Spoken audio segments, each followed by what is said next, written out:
Hi guys, so today I want to talk about government and what I think government should be doing. So we pay taxes, we vote, and we follow the law, but what are we actually getting in return? So this video isn't about left or right, wing population. It's about right and wrong. So what I want to do is let's talk about what government should be doing if they truly worked for us. Lesson number one, we should have clean cities, clean water, housing, and sustainability. At the most basic level, a government should make sure we have a clean, livable environment. Clean drinking water, safe housing, and waste-free cities are not a luxury. They are human right. If our taxes don't secure clean streets and shelter for all, where are they going? A strong society begins with basic human dignity. And Molly and Preston, the people living in the tents behind me say city crews, they push them around from one encampment they set up to another. Now, they say they do get offers of help, but many continue to live here on the streets, and neighbors want to know how the city is going to solve this. As the last of the fencing got installed, the homeless people who remain piled their possessions onto the sidewalk, contemplating the next steps. There's an estimated 15,000 people without homes living in Hawaii. Nonprofit organizations and government agencies are now turning to other countries for solutions to our housing problem. KITV4's Jefferson Tyler tells us why Finland might have the answer. We have 5.5 million people in Finland. Finland may have nearly 4 times as many people as Hawaii, but they've got 1/3 the homeless population. Nearly 5,000 in Finland, 3 times that in Hawaii, and nearly 500,000 in the U.S. And unlike Oahu, no one in Finland lives on the street. It's public funding that pays for housing the homeless in Finland. Their housing is considered a fundamental right. Finland government, in fact, guarantees the money that the developers need to build. The lower cost of the developers is then passed on to the renters or buyers.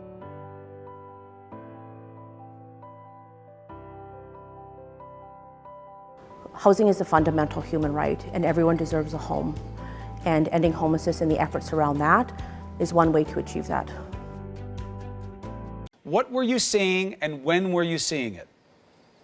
Well, in late August, we were hearing that there was lead in the water. And that's when we started our research to see if that lead in the water was getting into the bodies of children. And what we found was alarming, but not surprising considering what was going on in that water without corrosion control. So we saw that, contrary to every national, state, and city trend, our lead levels were rising. And in the city of Flint, the percentage of children with lead poisoning doubled. And in some neighborhoods, it actually tripled. And it was directly correlated with where the water lead levels were the highest. Painkillers, blood thinners, and chemotherapy drugs are just some of the substances that are found in your drinking water. There's new information that some drugs are ending up in our water at levels never seen before. CBC's Kelly Crow has more on that.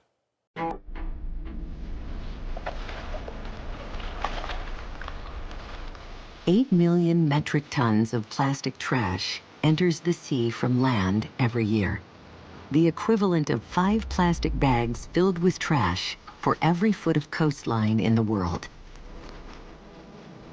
Across our ocean, plastic trash flows into circulation, dispersed almost everywhere, but concentrating in huge swaths in the midst of global currents, breaking down into smaller and smaller pieces, ingested by species across the marine world, and sinking to the bottom of the sea.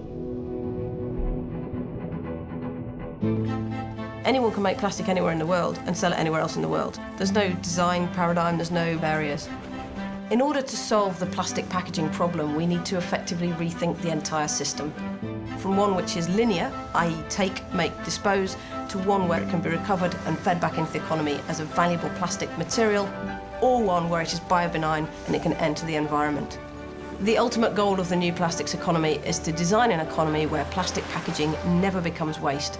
And to do that, we need every single player in the chain to change the way that they do things. But marine pollution comes in many forms: industrial, agricultural, and urban waste also sweep into the sea, fueling explosions of algae that rob marine ecosystems of the oxygen they need to survive. With sustained pollution, these areas become dead zones, which already exist in more than 400 locations across the globe. But nutrient pollution can be managed through change in major contributing systems like agriculture. If you eat, you're involved in agriculture. So it's a problem that all of us have to work together to solve.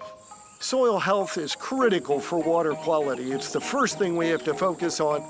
Here on the farm, organic matter is the key thing that we try to improve. The more organic matter you have in the soil, the better the soil can hold on to nutrients like phosphorus and nitrogen. Organic matter keeps it from leaching out of the soil. It grabs onto it, and that's good for the farmer, but it's also good for water quality in the bay. For any farmer to change their system is tricky, and it takes a lot of work. I think all farmers want to. It's learning different processes, practices that allow you to do it effectively. That becomes a key. Well, Maywood residents, they are down in the dumps, and they want the city to fix a big, smelly problem. Yeah, we're talking about bags of garbage that have been piling up all over the streets of Maywood, stinking up the city. That's because the trash company hauled all the trash bins away after the city terminated its contract because of a lawsuit. Well, city councilman says another company has between Friday and tomorrow to deliver its trash cans to customers. The trash is piling up. The bins should have been delivered the day before Republic picked up all of their bins. We never got notified. Nobody called us. Nobody told us, you know what, this is what's going to happen. Well, so far, still no sign of service from the newly hired company. Again, it has until tomorrow to get its trash bins to customers. The culturists say Hong Kong's 7 million people throw away the equivalent of an Empire State Building every 27 days. The government admits, quote, "Our consumption-led lifestyle is putting enormous pressure on these landfills," unquote. At the other end of the consumption spectrum, some of the world's poorest people live literally with the trash. Copenhagen has become a pioneer within sustainability for a variety of reasons. One thing is that we have a lot of focus on energy that we've had with sustainable energy the past many years. We also have a focus on infrastructure where bicycles is something we prioritize, we make space for, and thereby creating certain spaces between the buildings that appeals for a more sustainable living. We now also see that the focus on the building materials, resources that can be converted into new products and components we can build with is a new path.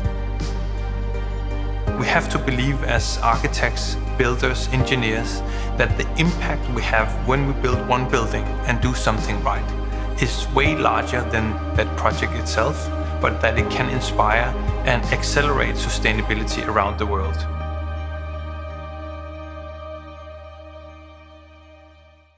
With record temperatures worldwide, how can Singapore, the most urbanized city in the world, deal with global warming? Abundant vegetation, solar panels, watering places, and innovative solutions. All ideas are on the table.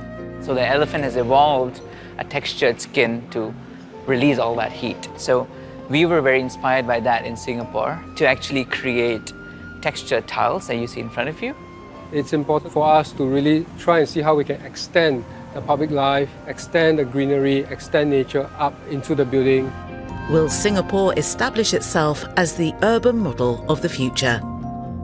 Yeah, so like pretty much summary of it all is we should be holding the government accountable. We deserve human decency. We work all our lives for society, for the betterment of society, but it just seems like the corruption in politics seems to be hyper-focusing on war and what other countries are doing in terms of war, instead of let's work together to make, the world a great place. yeah, so this is just lesson 1. I do have more, which I think there's 9 in total, but if I think of something, I'm just gonna keep going. And I think how we can just start thinking about making a world a better place. Please don't like and subscribe the video. It would really mean a lot to me. If you stay till the end, thank you so much. And I'll see you guys next week. And it's gonna be lesson 2 of what I think the government should be doing with our taxes. All right, peace.